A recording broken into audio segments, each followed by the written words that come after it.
Part 1. Happyland. The east side of Happyland. Nobody called it Happyland back then. We didn't know Happyland was a thing.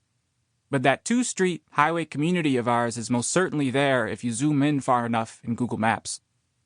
People just called it the house, or East Side Drive, or Severn, which swallows every highway community within a few kilometers or so. But the internet tells me we lived on the east side of Happyland, just across the freeway. And there must be something there if the internet tells you so. The east side of Happyland fits nicely into the plot of Severn, which names a dozen patches of human activity scattered along Highway 11.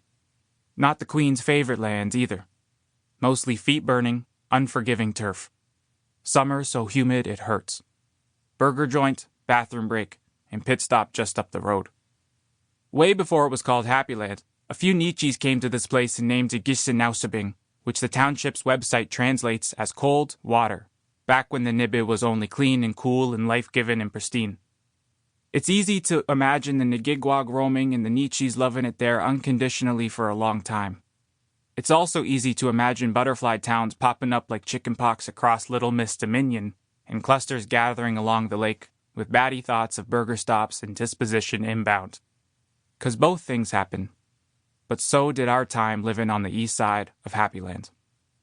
Before any patches, pox, or burger stops, and even before those Nietzsches took back their gristmill or set those fishing weirs up, the oldest ones on this island, the Nibbe here went untouched for hundreds of millions of years, pooling into lakes and lolling in lazy rivers that snaked and warmed and expanded and rose with the heat coming from the heartbeat up in the sky. The Bull and the Old Woman.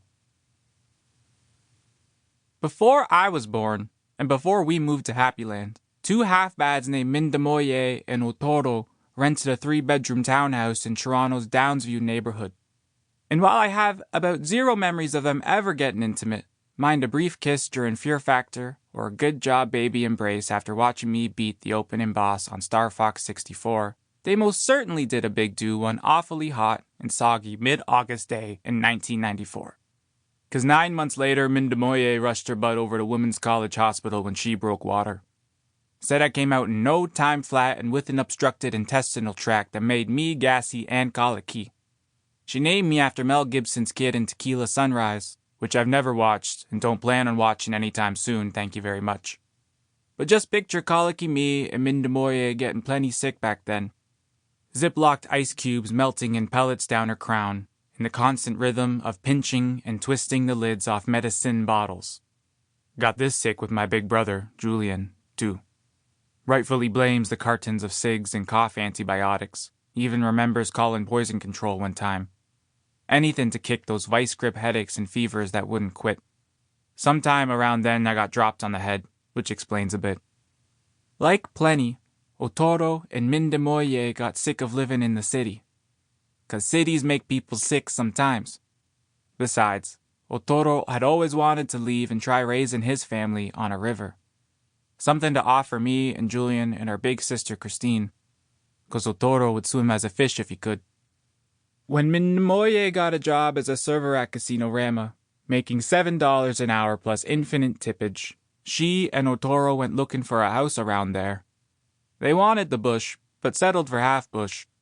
If you can still hear the highway, you're not in the bush.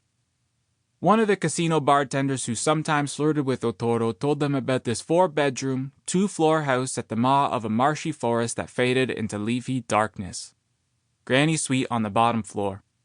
Just a 15-minute drive from Sunshine City and Casino Rama, too. Rural route number 3. Neither of them minded the house's occasional history of family break-in. But the real estate agent did mention some of the previous owners when asked, including one claptrap couple who went through the nastiest and noisiest divorce in the county shortly after moving in. Never mind the families before them, too. I've always wondered if it was the house that broke the family, or the family that broke the house. Maybe that's why they got it so cheap. Nobody knew about the swamp until long...